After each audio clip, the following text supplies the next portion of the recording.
ఓంకార ఓం.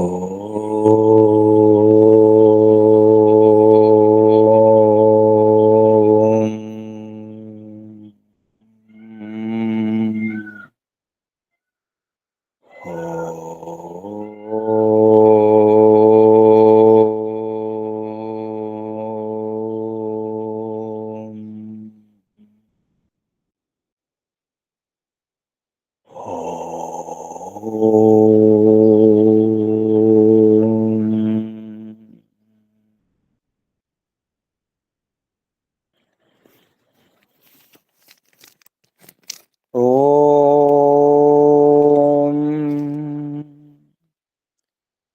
యోగే యోగే తవస్తరం వాజే వాజే హవామహే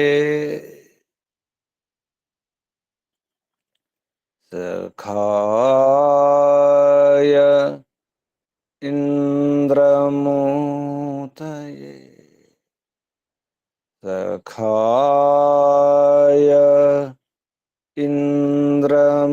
ఇంద్రమూతయే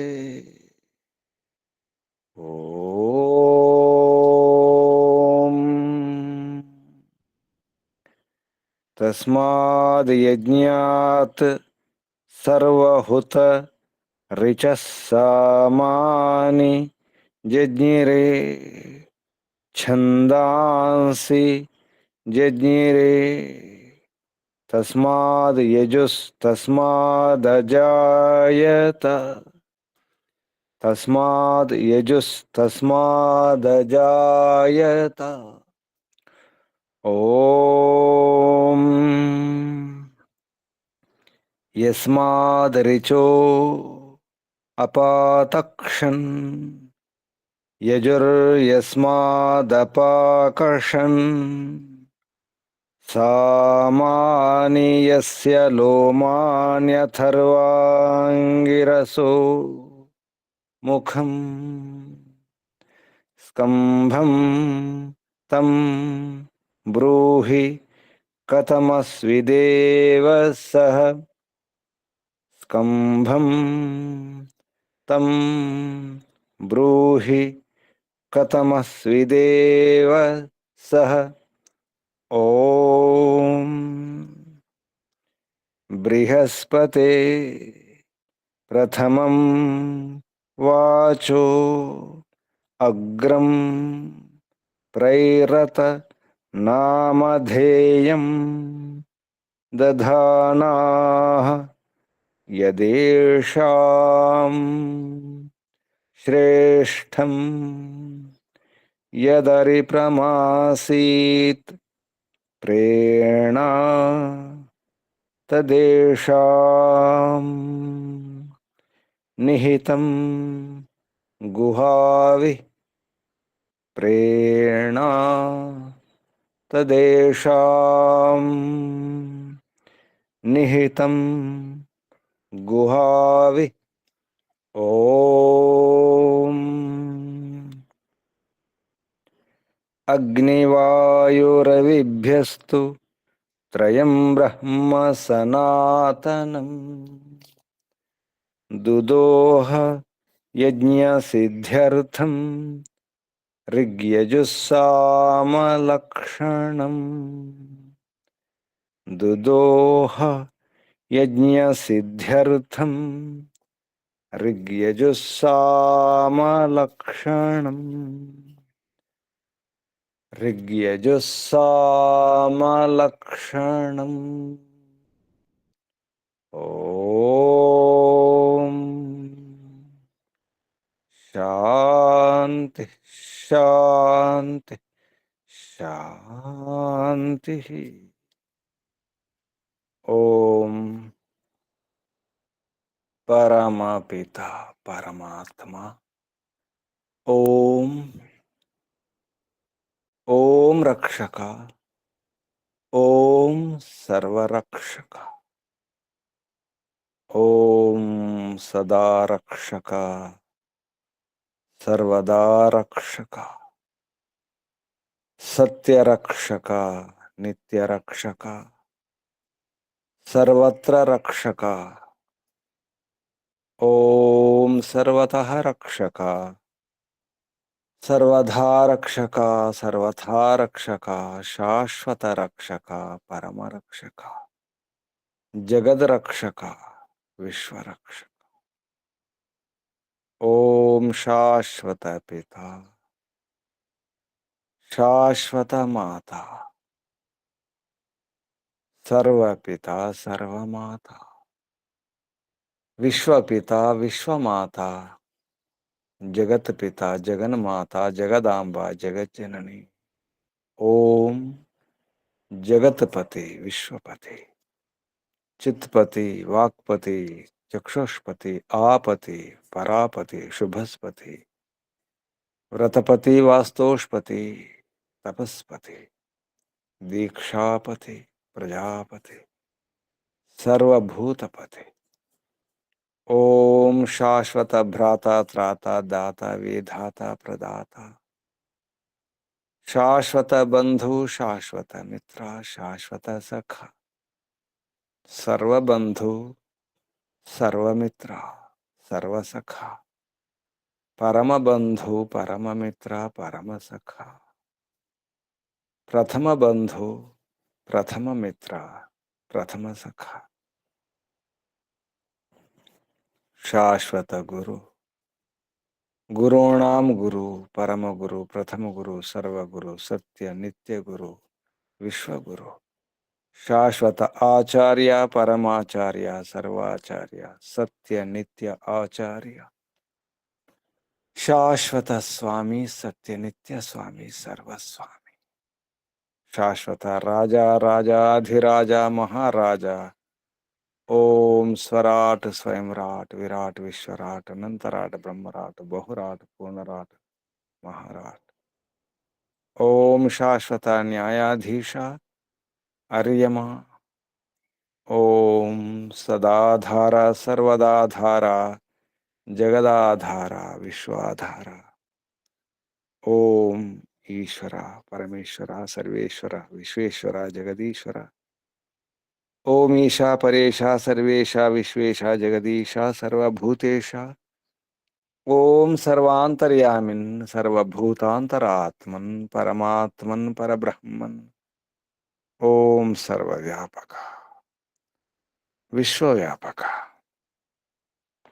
ओम सर्वशक्तिमन सर्वस्वामिन निराकारा निर्विकारा ओम न्यायकारिन दयालु ओम अजरा अमरा अभय अनुपमा ओम नित्य पवित्र परम पवित्र ओम सृष्टिकर्ता धर्ता भर्ता हर्ता संहर्ता प्रलयकर्ता पालनकर्ता निर्माणकर्ता ओम प्रभो ओम स्वयंभू ओम शंभु ओम शंभु ओम परिभू ओम शंभव मयो भव प्रभव विभव उद्भव सुभव ओम सर्वानुभू ओम भूः ओम भुवः ओम स्वः ओम भूर्भुवस्सुवः प्रिया प्रियाति प्रिया प्रियतमा प्राणात् प्रिया प्राणस्य प्राण प्राणाधारा प्राणेश्वरा प्राणपति जीवनेश्वरा जीवनाधारा जीवनपति ओम जन्मदाता ओम सर्व दुख विनाशका सकल क्लेश नाशका संकट मोचका समस्त अविद्या अशांति भय निराश निवारक ओम सतचितनंतानंद घन स्वरूप आनंददाता आनंदकरा सुखकरा सुखदायका ओम आत्मदा बलदा ज्ञानदा सर्वदा हर्षदा वर्चोदा द्रविणोदा धनदा शुभदा स्वस्तिदा आयुर्दा विश्वदा मोक्षदा ओम ओम ओम ओम ओम ओम ओम ओम को वंदनालु ఋషులకు, మహర్షులకు, మునులకు, యోగులకు, గురువులకు, ఆచార్యులకు, అధ్యాపకులకు, పెద్దలకు, మాతాపితలకు, శ్రేయోభిలాషులకు, మిత్రులకు, జడచేతనాది చరాచర జగత్తుకు, స్థావర జంగమాలకు వందనాలు. సర్వేభ్యో నమో నమః. ప్రణవ ప్రణామ. ఓం. ఆత్మ బంధువులారా, ఆత్మీయ బంధువులారా, ధర్మబంధువులారా, విశ్వబంధువులారా, బ్రహ్మబంధువులారా, ఆత్మీయ బాంధవులారా, వేద బాంధవులారా, ధర్మ బాంధవులారా, మిత్రులారా, స్నేహితులారా, అత్యంత పురుషార్థులారా, మోక్షాకాంక్షులారా, ముముక్షువులారా, సుమ్నార్థులారా, విశ్వాత్మ, అనంతాత్మ, ఆకాశాత్మ, బ్రహ్మాత్మ, శాంతాత్మ, సర్వాత్మ, పరమాత్మ, విశ్వాత్మ దర్శనాభిలాషులారా, సాధకులారా, ఈశ్వర ఆరాధకులారా, ఉపాసకులారా, అన్వేషకులారా, జిజ్ఞాసులారా, రాజు రైతు కావాలి, కృషివలుడు కావాలి. రైతే రాజు కాదు, రాజే రైతు కావాలి. రాజు రైతులాగా ఉండాలి. రైతు ఏ విధంగా అయితే శ్రమించి కష్టపడి వ్యవసాయం చేసి పంటలు పండించి చెత్తాచారాన్ని తీసేసి రాళ్ళు రప్పలు మట్టి కుప్పలు మట్టి అంతా కూడా శుద్ధి చేసి అందించే ప్రయత్నం చేస్తాడు. అందరికీ భోజనాన్ని అందించే రైతులాగా రాజు ఉండాలి. అలాగే న్యాయం అనే పంట పండించాలి, ధర్మం అనే పంట పండించాలి. ధర్మ పంట న్యాయమైన పంట. రైతులాగా రైతు ఎలా కష్టిస్తాడు, శ్రమిస్తాడు, దుఃఖ దినం నుంచి ఆ క్షేత్రాన్ని, ఆ పొలాన్ని ఎంపిక చేసుకోవడం, అది ఏ భూమి, ఏ నేల, ఎటువంటి నేల, ఆ నీరులో ఎటువంటి పంటలు పండుతాయి, నీరుందా లేదా, సరైన రక్షణ ఉందా లేదా. దేశం కూడా అటువంటిదే. ఆ చేను చుట్టూ రక్షణ అవసరం, కంచె అవసరం. రాజ్యం చుట్టూ కంచె ఉండాలి, సరిహద్దులు ఉండాలి, అక్కడ రక్షణ ఉండాలి, సరిహద్దు రక్షణ. భద్రతా దళాలు ఉండాలి, భద్రంగా కాపాడాలి దేశాన్ని, సరిహద్దులను. ఆ దేశంలో ఉన్నటువంటి ప్రజలు పంటలు, ప్రజలే పంటలు. ఆ దేశం ఉన్నటువంటి సభ్యత, సంస్కారాలు, ఆచారాలు, విచారాలు అన్ని పంటలే, రకరకాల పంటలు. ఆ పంటలను, ఆ సంస్కారాలను, ఆ సభ్యతలను, ఆ వ్యవహారాలను, ఆ ప్రజలను రక్షించాలి. రకరకాల ప్రజలు ఉంటారు, రకరకాల పంటలు ఉంటాయి, ఎన్నో రకాల మొక్కలు ఉంటాయి, పెద్దలు ఉంటాయి, చిన్నవి ఉంటాయి, తీగలు ఉంటాయి. ఏ పంటను ఏ నెలలో పండించాలి, ఏ ఋతువులు ఏ పంటలు పండించాలి, చీడపీడల నుంచి ఎలా రక్షించాలి, ఏ రోగాలు వస్తాయి, పంటలు తెగులు, ఎటువంటి తెగుళ్ళు వస్తాయి, ఎలా కాపాడాలి. కృషి వలుడు రైతు ఎంతో కష్టపడతాడు, ఎంతో అవగాహన ఉండాలి. ఋతువుల గురించి తెలిసి ఉండాలి, కార్తీల గురించి తెలిసి ఉండాలి, కాలాల గురించి తెలిసి ఉండాలి. ఏ కాలంలో ఎటువంటి వాతావరణం ఉంటుంది, పరిసరాలు ఎలా ఉంటాయి, ఎండలు ఎప్పుడు ఉంటాయి, వర్షాలు ఎప్పుడు వస్తాయి, చలి ఎప్పుడు ఉంటుంది, చలికాలం పంటలు, వర్షాకాలం పంటలు, ఎండాకాలం పంటలు, అంత అవగాహన ఉండాలి. అంతేకాదు శుద్ధి చేయాలి, శుద్ధి చేయడం కూడా రావాలి. నేలను శుద్ధి చేయాలి, రాళ్ళ రూపాయలు ఏరేయాలి, ముళ్ళు లేకుండా చూసుకోవాలి. ఆ నేల సరిగా లేకపోతే దాన్ని సంస్కరించాలి ఎరువులతో, రకరకాల బుద్ధితో ప్రయత్నం చేస్తుండాలి. అలాగే రాజు కూడా దేశంలో శుద్ధి చేయాల్సిన అవసరం ఉంటుంది. చెత్త తీసేయాలి. రైతు పంటలు పండించినప్పుడు పైన పొట్టులను తీసేస్తాడు, చెత్తను తీసేస్తాడు, ధాన్యాన్ని మాత్రమే, గింజలను మాత్రమే ఏరుకుంటాడు. ఆ మట్టిలో నుంచి కూడా ఏరుకుంటాడు. ఏరివేత వడపోత, జల్లించడం, తూర్పార పట్టడం, రకరకాల ప్రయత్నం చేయాల్సి వస్తుంది రైతుకు. అలాగే రాజు అంతే. బయట ఉన్నటువంటి శత్రువులను, లోపల శత్రువులను, దొంగలను, బందిపోట్లను, దుష్టులను, దుర్మార్గులను, దురాచారులను, అధార్మికులను దూరం చేయడం అవసరం ఉంటుంది. న్యాయాన్ని పట్టుకోవాలి, న్యాయాన్ని రక్షించాలి, ధర్మాన్ని రక్షించాలి. అన్యాయం, అధర్మాన్ని, చెత్త చెదారాలు, ఆ రాళ్లను, ఆ మట్టి పిల్లలను తీసివేయాలి, ఏరివేయాలి. వస్త్రగాలితం కూడా చేయాల్సిన అవసరం ఉంటుంది. ఏరువేత ఒకటే కాదు, జల్లించడమే కాదు, చెరగడమే కాదు, ఎన్నో చేయాల్సి ఉంటుంది. అప్పుడు పంట చేతికి వస్తుంది. అందులో ఏరుకోవాలి, మళ్ళీ శుద్ధంగా ఏరుకోవాలి. కష్టపడి సంపాదించినటువంటి పంట నుంచి కొంత రాజ్యం కోసం ఇవ్వాలి, రాజు కోసం ఇవ్వాలి. పన్నుల రూపంలో, సుంకాల రూపంలో, రకరకాల రూపంలో ఇవ్వాల్సి వస్తుంది. అన్న భాగాన్ని ఇవ్వాలి. కష్టాన్ని పంచాల్సి వస్తుంది. పంటలను కూడా పంచాల్సి వస్తుంది. ఆ పంటలు పండడానికి ఎందరో సహకరిస్తారు. అందరికి తన భాగాన్ని ఇవ్వాలి. నీరు పెట్టేవారు ఉంటారు, పంటలు పండడానికి ఎన్నో రకాలుగా సహకరించేవారు ఉంటారు, ఎన్నో రకాల వృత్తుల వారు ఉంటారు. రైతు ఆ వృత్తుల వారందరూ కూడా ఆకలి బాధలు తీర్చాలి, అన్నాన్ని ఇవ్వాలి, భోజనం పెట్టాలి. ఇన్ని చేయాల్సి వస్తుంది రైతుకు. తన కష్టార్జితం నుంచి సమాజాన్ని నడిపించాలి. అన్నదాత రైతు, న్యాయదాత రాజు, ధర్మదాత ధర్మరక్షకుడు రాజు. రైతే రాజు కాదు, రాజే రైతు కావాలి. న్యాయాన్ని పండించండి, ధర్మాన్ని పండించండి ఓ రాజా. రక్షణ కొరకు వేడుకోవడం జరుగుతుంది రాజును. తెలిసినవాడా, అర్థం చేసుకున్నవాడా ఓ రాజా అని చెప్పి సంబోధిస్తూ, ఓ అంగరాజా, హే అంగరాజన్. అంగ అంచు, గతి పూజనయం. అంగతి అంటే తెలిసినవాడని అర్థం. బాగా తెలిసినవాడ. కువిదంగా, కువిత్ అంగా, కువిదితి బహునామ స్ఫటితం. బహు ఐశ్వర్య, చాలా ఐశ్వర్యం కలిగినటువంటి ఓ రాజా.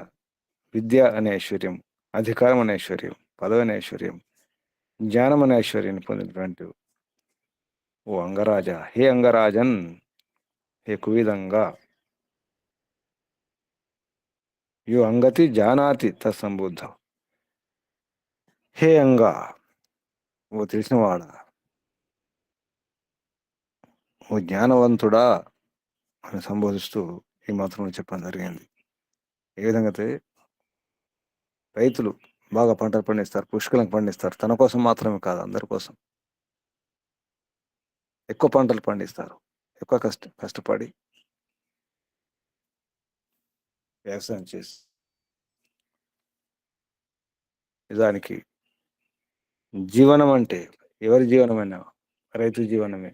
రాజు అయినా, మామూలు ప్రజలైనా జీవనంలో కూడా వ్యవసాయ విధానమే జీవన విధానం. కలుపు మొక్కలను ఏరివేయాల్సి ఉంటుంది, ఎన్నో తీసివేయాల్సి ఉంటుంది.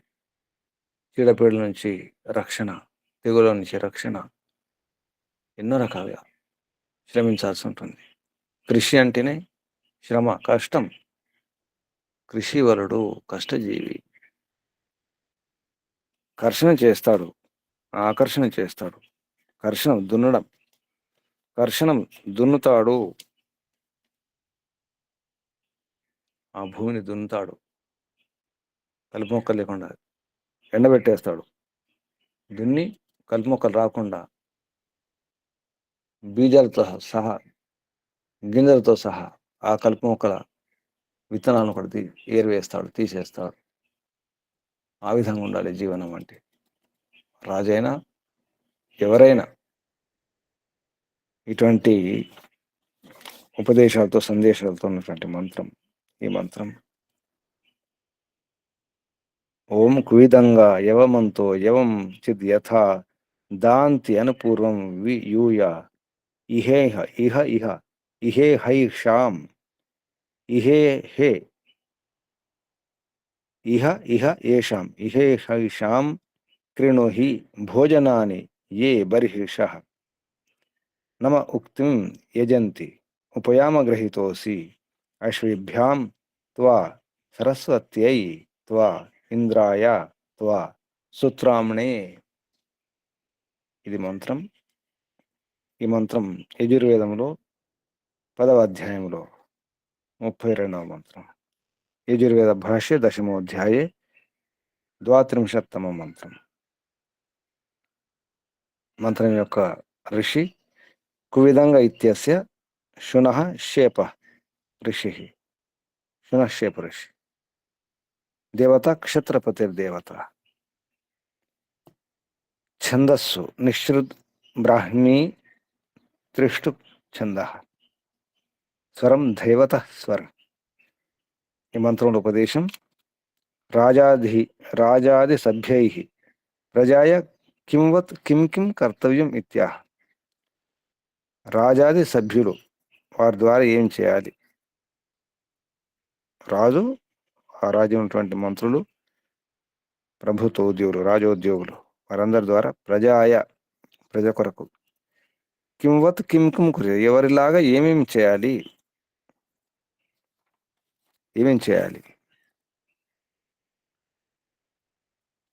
అంటే ప్రజల పట్ల రకరకాల వ్యవహారాలు చేయాల్సి వస్తుంది. రాజాది సభ్యై రాజు మొదలగు సభ్యుల ద్వారా ప్రజల కొరకు ఎవరిలాగా కృషి వాళ్ళలాగా రైతులాగా చేయాల్సి వస్తుంది. అందుకే రాజే రైతు. ఈ మంత్రం ఈ ఉపదేశానికి వివరణ ఇవ్వడం జరిగింది పదవాక్య ప్రమాణజ్ఞ పండిత బ్రహ్మదత్త జిజ్ఞాసు గారు. జ్ఞానీ రాజా తత్ సభ్యాశ్చ సత్యాసత్యే వివిచ్య ప్రజానాం రక్షణం కుర్యుః ఇత్యాహ. అంటే జ్ఞాని అనేటువంటి కువిధంగా మంత్రంలో కువిధంగా శబ్దం ఉంది. అంగ అంటే తెలిసినవాడు, తెలుసుకున్నవాడు. జ్ఞాని అయిన రాజు తత్ సభ్యాశ్చ ఆ రాజ్యం యొక్క సభ్యులు వారందరూ కూడా సత్యాసత్యే వివిచ్య సత్యాసత్యం ఏరివేసి అసత్యాన్ని దూరం చేసి, అసత్యం అని అచ్చత చెదరను ఏరివేసి సత్యాన్ని పట్టుకొని వివేచనం చేసి వేరు చేసి ప్రజానాం రక్షణ కుర్యు ప్రజలను రక్షించాలి. ఇది ఈ మంత్రంలో ఉపదేశం అని చెప్పడం జరిగింది. వివరణలో ఈ మంత్రంలో ఉన్నటువంటి శబ్దాలు పదచ్ఛేదం, సంధి విచ్ఛేదం, తర్వాత పదాలు, పదపాఠం. కువిత్ అంగ యవమంత ఇది యవమంతః యవం చిత్ యథా దాంతి అనుపూర్వం ఇది అనుపూర్వం వియూయ ఇది వియూయ ఇహ ఇహేహ అది ఇహ ఇహ ఉండాలి. ముద్రణ దోషం ఉంది, రాసుకోండి. ఇహ ఇహ ఇది ఇహ ఇహ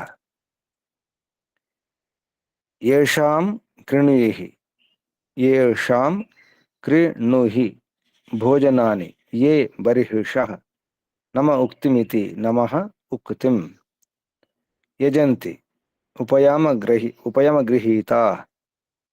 ఉపయమగృహీతః అసి అశ్విభ్యాం ఇతి అశ్విభ్యాం త్వా సరస్వత్యై త్వా ఇంద్రాయ త్వా సుత్రామణ ఇది సుత్రామణే. ఇవి శబ్దాలు. ఇప్పుడు మంత్రోచ్చారణ. ఓం నమస్తే గురుజీ. చెప్పండి.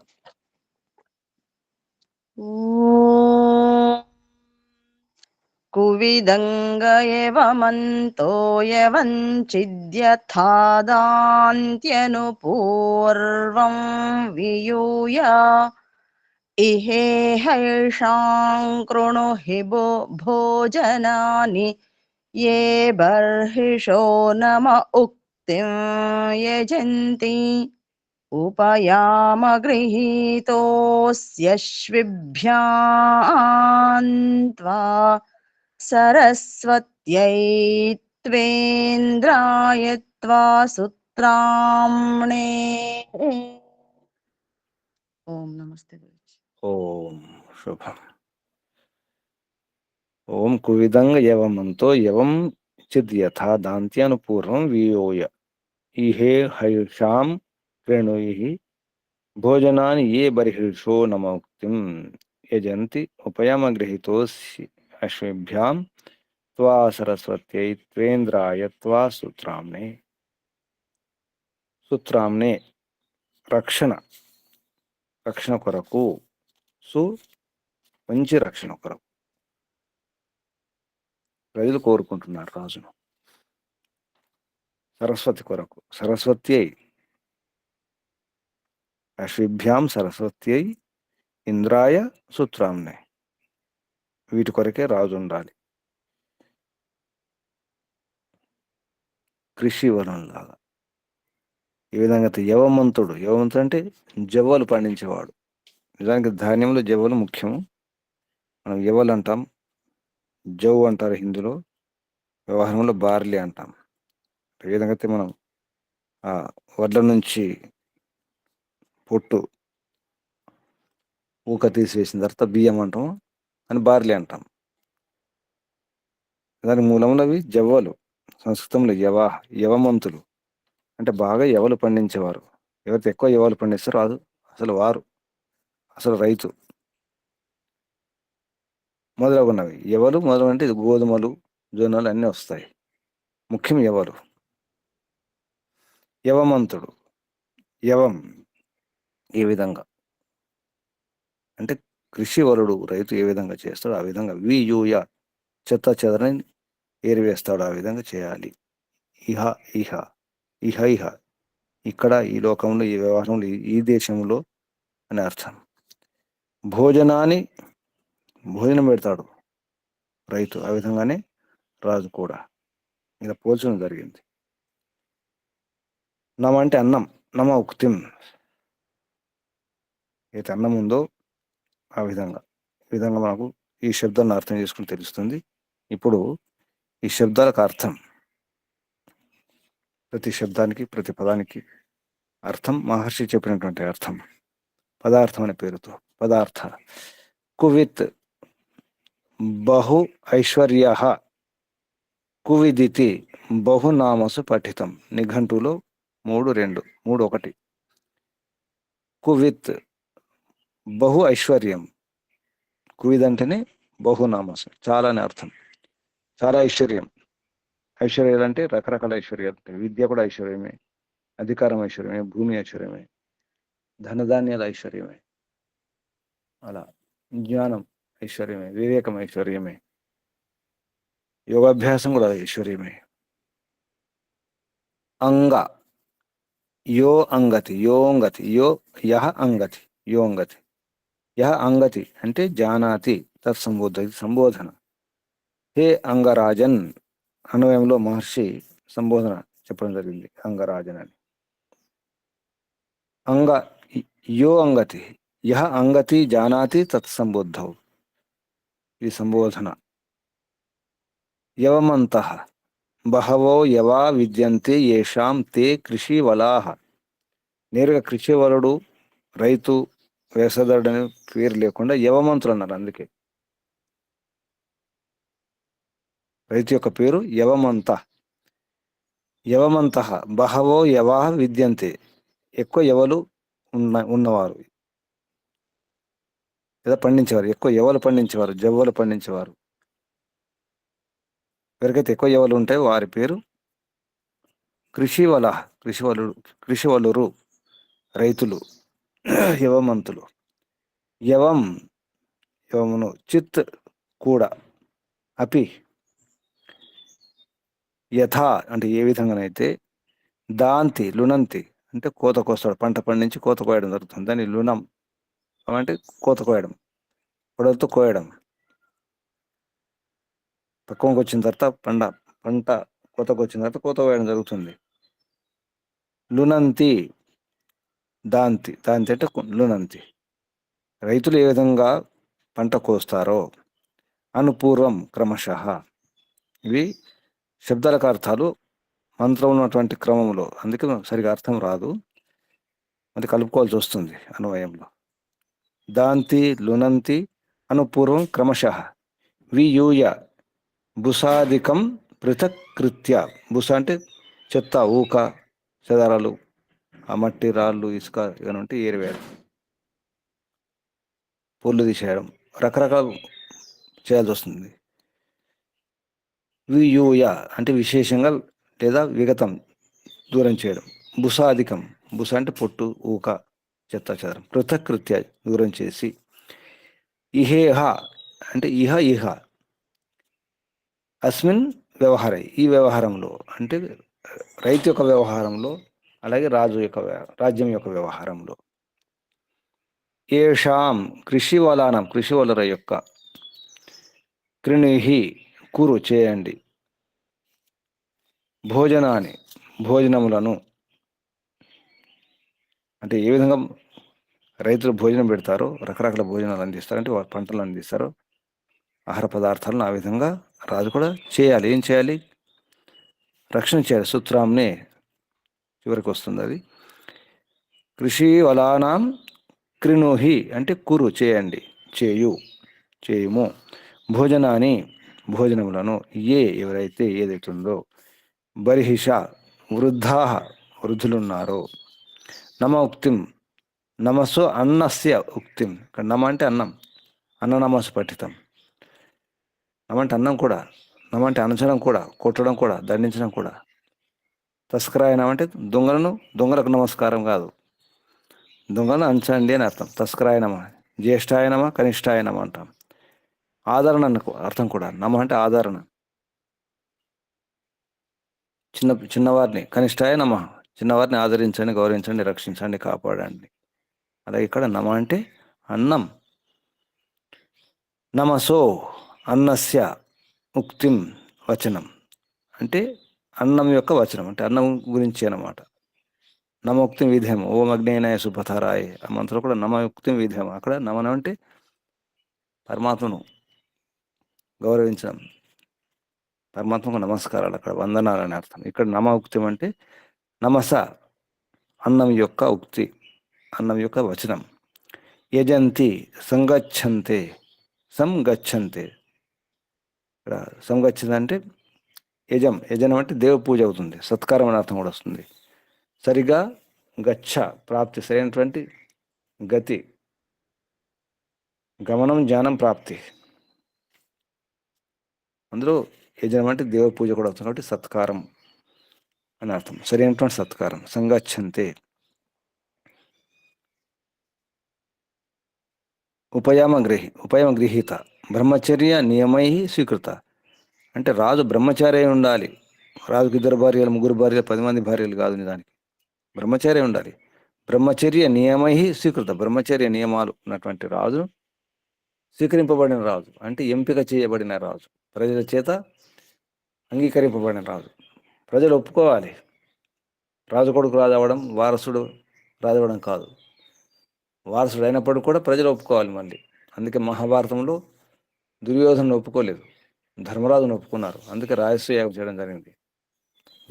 ధర్మరాజు మాత్రం రాజసూయాగం చేయడం జరిగింది. అంటే ప్రపంచానికి రాజు, భూగోళ రాజు, చక్రవర్తి రాజుగా ఒప్పుకున్నారు రాజసూయాగంలో. ఆ రాజసూయాగానికి శకుని, దుర్యోధను అందరూ రావడం జరిగింది. అది గమనించాలి. దుర్యోధనుడు రాజసూయాగం చేయలేదు, అర్హత లేదు. అంటే ప్రజలు ఒప్పుకోవాలి. అదే విషయం చెప్తున్నారు. బ్రహ్మచర్య నియమై స్వీకృత అసి అయి ఉన్నావు ఓ అంగరాజా, హే అంగరాజన్.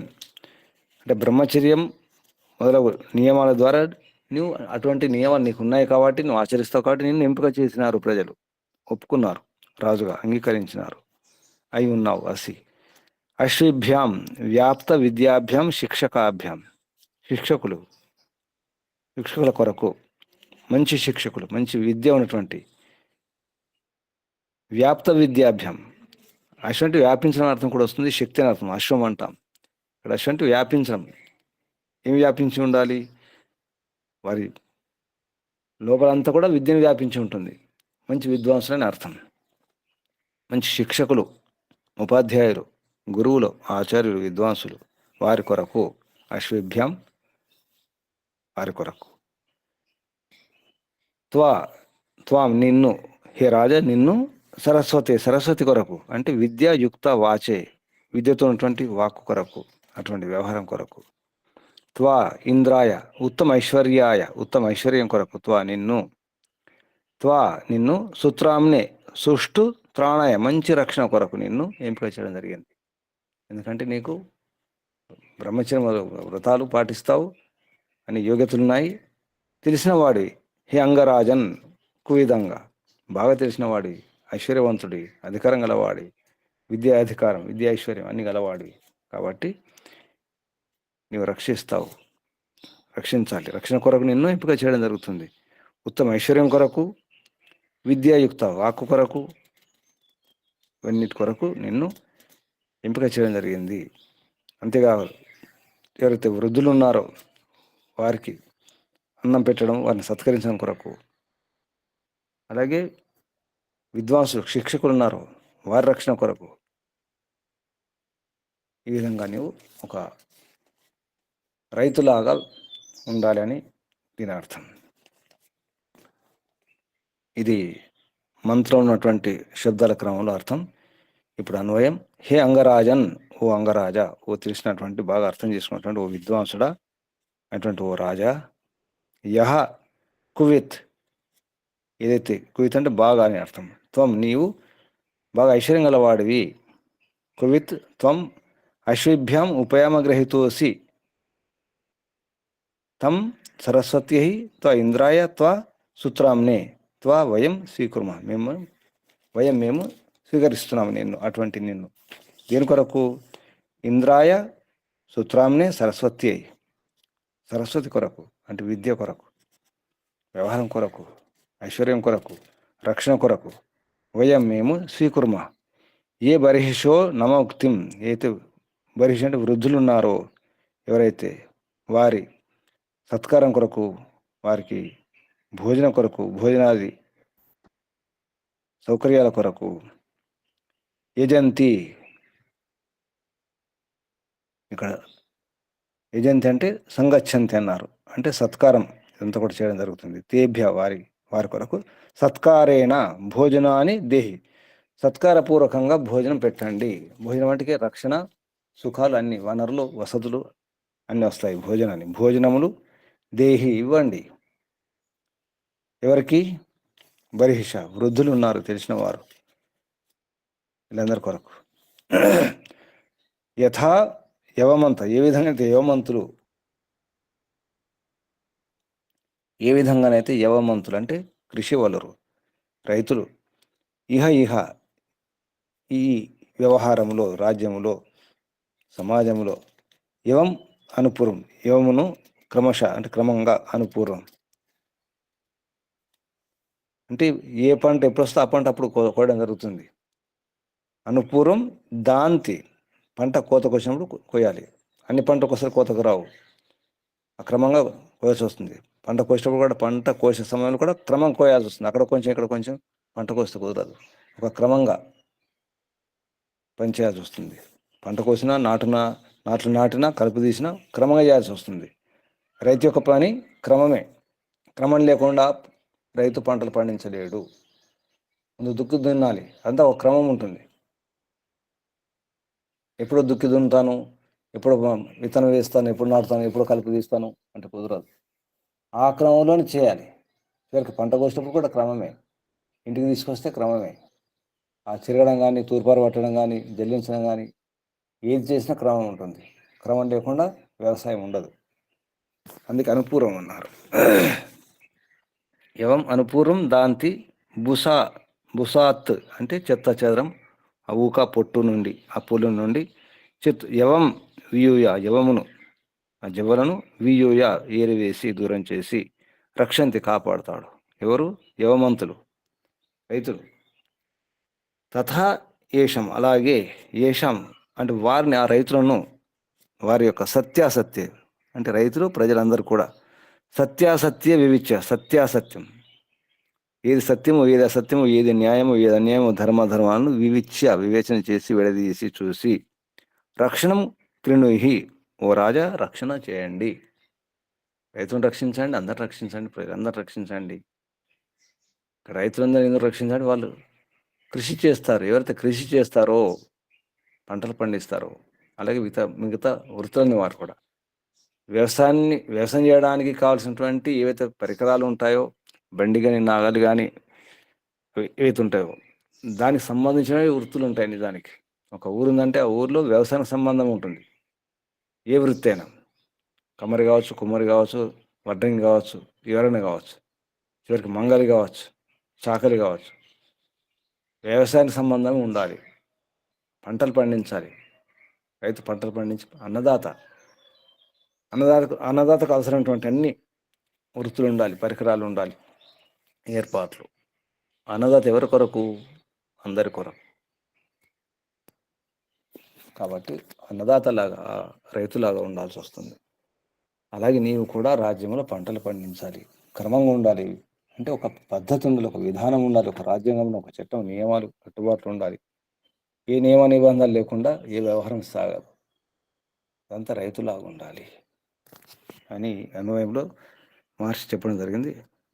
భావార్థం ఇప్పుడు, యథా కృషివలాహ, ఏ విధంగానైతే కృషి వలురు రైతులు పరిశ్రమపూర్వకంగా పృథివ్యా సకాశాద్ అనేకాని ఫలాదీని ఉత్పాద్య, ఈ భూమి నుండి అంటే భూమిని ఉపయోగించుకొని పృథివ్యా సకాశాద్ అనేకాని ఫలాదీని, అనేకమైన ఫలములను, పంటలను, అన్ని ఫలాలే. నిజానికి ఆ గింజలను కూడా ఫలములే. పక్వానికి వచ్చిన తర్వాత ఫలములు అవుతాయి. ఫలంలాగా మనకు అనిపించదు. జవ్వలు కానీ, గోధుమలు కానీ, ఈ ధాన్యం కానీ అన్ని ఫలాలే. పక్వానికి వచ్చిన తర్వాత కోయడం జరుగుతుంది. కోత రాకముందు ఎవరు కోత కోయరు, తెలిసిన వారు. కాబట్టి ఫలాదీని ఉత్పాద్య, ఫలములను ఉత్పన్న అంటే గింజలను, ఆహార పంటలను ఉత్పన్నం చేసి, సంరక్షణ చేసి, భుంజతే భోగించడం జరుగుతుంది, అందరికి ఇవ్వడం జరుగుతుంది. నిస్సారం త్యజంతి, నిస్సారము వదిలిపెట్టేస్తారు. చెత్త చెదలను, ఆ ఇసుక కానీ, మట్టి ముద్దలని, మట్టి ఆ పిల్లలు కానీ తీసేయడం జరుగుతుంది. పనికిరాని గింజలంటూ కూడా పుల్లు అంటాం, అది కూడా తీసేస్తారు. ఆ పుల్లు కానీ అందులో మంచి ఏర్పడడం జరుగుతుంది. మళ్ళీ ఇదంతా చేసి నిస్సారం త్యజంతి, యథా అవిహితం భాగం రాజ్ఞే దదాతి, యథా విహితం, అది యథా విహితం మంచి భాగం అవుతుందో, మంచి ఆ పంటను భాగం రాజ్ఞే దదతి, ఆ భాగాన్ని రాజుకి ఇవ్వడం జరుగుతుంది. అంటే రాజ్యం కొరకు రాజుకి ఇవ్వడం జరుగుతుంది. తథైవ అలాగే రాజాదిభి, రాజు మొదలగు వారి ద్వారా కూడా, రాజాదిభి జనై, రాజు మొదలగు ఆ రాజా ఉద్యోగులు, ప్రభుత్వ ఉద్యోగులు, మంత్రులు, ఆ సిబ్బంది, వారందరి ద్వారా ఏం చేయాలి? అతిశ్రమపూర్వకంగా ఏతాన్ సంరక్ష, రైతులను, ప్రజలందరూ రక్షించి, వీరిని సంరక్షణ చేసి, సరిగ్గా రక్షణ చేసి, న్యాయేన ఐశ్వర్యం ఉత్పత్తి, న్యాయపూర్వకంగా ఐశ్వర్యాన్ని ఉత్పన్నం చేసి, రైతు ఏ విధంగా ఉత్పన్నం చేస్తాడో పంటలు పండించి, ఆ విధంగా న్యాయపూర్వకంగా ఐశ్వర్యం ఉత్పాద్య, సుపాత్రుల కొరకు దత్వ ఇచ్చి, ఆనందో భోక్తవ్యం, ఆనందాన్ని భోగించాలి. రాజు పంటలు పండించి అన్నాన్ని అందించి భోగిస్తాడు. అలాగే రాజు కూడా ప్రజలందరూ కూడా ఆనందాన్ని పంచాలి. ఆనందం అనే పంటను, ఆనందమైన ఆహారాన్ని ఇవ్వాలి. ఇది భావార్థంలో. అది కూడా సుపాత్రులకు ఇవ్వాలి. ఇది మంత్రం యొక్క నీతి సారం. భావార్థం పేరుతో మహర్షి చెప్పినటువంటి అర్థం ఇది. ఇక్కడ ఆపేద్దాం. ఇప్పుడు మంత్రోచ్చారణ ఒకసారి. ఓం కువిదంగ యవమంతో వయం చిద్యథ దాంతి అనుపూర్వం వియూయ ఇహే హైషాం కృణుహి భోజనాని ఏ బర్హిషో నమోక్తిం యజంతి ఉపయామగృహీతోసి అశ్విభ్యాం త్వా సరస్వత్యై త్వా ఇంద్రాయ త్వా సూత్రామ్నే. ఓం. ఇప్పుడు ప్రశ్నలు సందేహాలు అడగండి.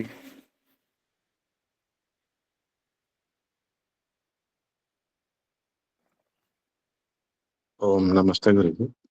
చెప్పండి. గురుజీ, ఉపయామ గ్రహీత అంటే బ్రహ్మచర్య నియమై స్వీకృత అంటే ఇది కొంచెం నాకు అర్థం కాదు గురుజీ. ఎన్నోసార్లు శబ్దం వచ్చింది, కనీసం 20 సార్లు వచ్చిందో ఎన్నోసార్లు వచ్చింది. అంటే ఇది అందరికి వర్తిస్తుంది, రాజుకు వర్తిస్తుంది, గురువుకు, శిష్యుడికి, భర్తకు, భార్యకు, అందరికి వర్తిస్తుంది. అంటే నియమాలు పాటించడం గ్రహింపబడిన వాడు, స్వీకరింపబడినవాడు అంటే ప్రజల చేత ఎంపిక చేయబడినవాడు రాజు. ఆ రాజు యొక్క నియమాలు ఏముండాలి? గుణాలు అంటే బ్రహ్మచర్య నియమాలు పాటించిన వాడే ఉండాలి. బ్రహ్మచర్య నియమహి, బ్రహ్మచర్యం మిగతా అన్నీ వచ్చేస్తాయి.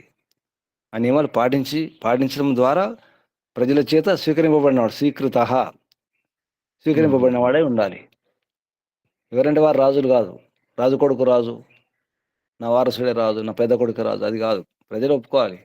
ఇందులో చెప్పినాను కదా, మహాభారతంలో దుర్యోధను ఒప్పుకోలేదు. అందుకే దుర్యోధనుడు రాజసూయాగం చేయడానికి వీలేదు, చేయలేదు కూడా, అర్హత లేదు.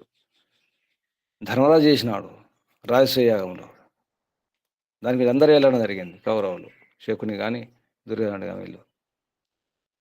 రాజసూయాగం అంటే ఏంటి? రాజులను పిలిచి చెప్పడం జరుగుతుంది, నేను రాజును, మీరు ఒప్పుకుంటున్నారా లేదా అని చెప్పడం జరుగుతుంది. అంటే అప్పుడు భూగోళానికి రాజు, చక్రవర్తి రాజు కదా. మామూలుగా ఈ దేశంలో రాజులు కొందరు సామంత రాజులు ఉంటారు. దేశం మొత్తం మీద ఒక పెద్ద రాజు ఉంటాడు, రారాజు. రాజసూయాగం చేయాల్సి వస్తుంది. మీరు అందరూ ఒప్పుకుంటున్నారా లేదా? ఏమైనా ఆబ్జెక్షన్ ఉంటే చెప్పండి, అభ్యంతరాలు ఉంటే. అక్కడ కృష్ణుడి పైన ఆబ్జెక్షన్ జరుగుతుంది. శిశుపాలుడు, కృష్ణునికి సత్కారం జరుగుతుంది, ఒప్పుకోడు. శిశుపాల వధ అంటే అర్థం ఏంటి? ప్రజలు ఒప్పుకోవాలి, చుట్టూ రాజులందరూ, సామంత రాజులందరూ ఒప్పుకోవాలి. చిన్న ఉంటాయి, ఈ సంస్థానాలు ఉంటాయి, ఆ సంస్థానాధీశులు కూడా ఒప్పుకోవాలి. చిన్న రాజులు, సామంతులకు ఇంకా సామంతులు ఉంటారు. అందరూ ఒప్పుకుంటేనే అప్పుడు చక్రవర్తి, అప్పుడు రాజు. అంటే ఆ రాజు ఎలా ఉండాలి? బ్రహ్మచర్య నియమాలు, బ్రహ్మచర్యాది నియమాలు పాటించిన వాడే ఉండాలి. అటువంటివన్నీ ఒప్పుకుంటారు.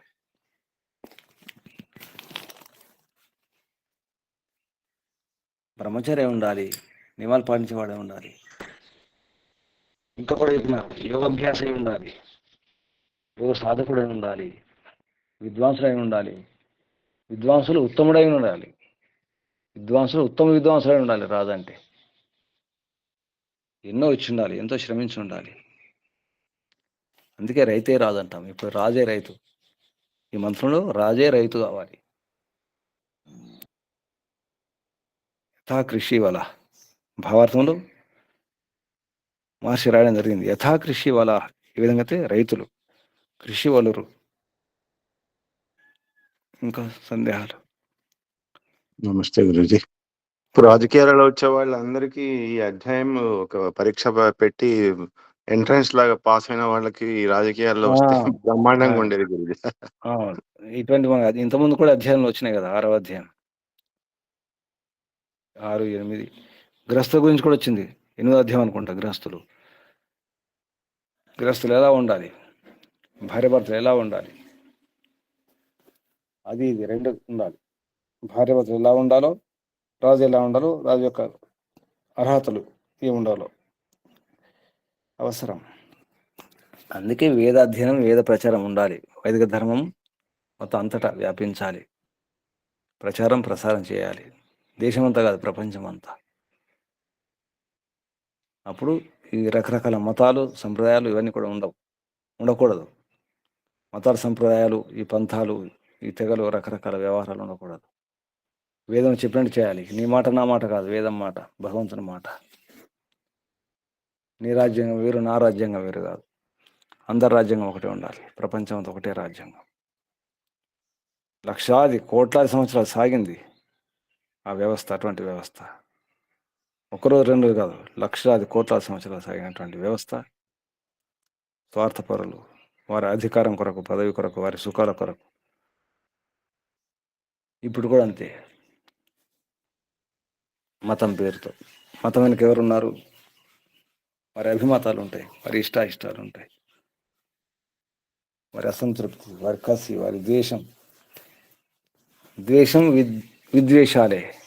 దేశ విదేశాలు అంటున్నాం కదా, నిజానికి దేశ విదేశాలు కాదు, విద్వేషాలు అని చెప్పాలి. ద్వేష విద్వేషాలే దేశ విదేశాలు. ఇంకా నమస్తే గురుజీ, ధన్యవాదాలు. ఓ శుభం. ఇంకెవరైనా?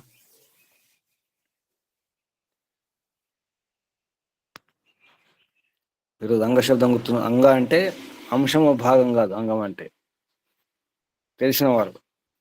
అంచుగతి పూజన, అంచు ఆ ధాతు నుంచి అంగ. కువిధంగా రాజు యొక్క సంబోధన, ఓ తెలిసిన వాడ, ఈ అంగరాజన్.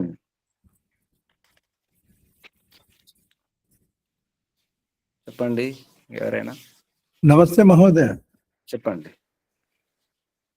ఈరోజు తరగతి లోపల రాజు విజ్ఞానవంతుడు, తెలివిగలవాడు ఉండాలి. తర్వాత కృషివలుడు కావాలి. కృషివలుడు అనగానే రైతు ఒక క్రమం లోపల పంటలు ఏ విధంగా పండిస్తాడో, రకరకాల పంటలు పండిస్తూ వృద్ధులను రక్షించాలని న్యాయపూర్వకంగా న్యాయాన్ని పాటిస్తూ, సత్యాన్ని పాటిస్తూ, యమనియమాలను పాటిస్తూ, తర్వాత విశేషంగా రైతు అయినప్పుడే జ్ఞానవంతుడైన రాజు అవుతాడు. అప్పుడు తన పరిపాలన సుపరిపాలనగా ఉంటుంది. అందరినీ న్యాయపూర్వకంగా రక్షిస్తాడు, ధర్మాన్ని పాటిస్తాడు అనేటువంటి విశేషమైన విషయాలు వచ్చాయి మహోదయ. ధన్యవాదములు. ఓం. శుభం. రాజే రైతు. రాజే రైతు. ఇంకెవరైనా ప్రశ్నలు, సందేహాలు? ఏమి విన్నారు, ఏమి గ్రహించినారు?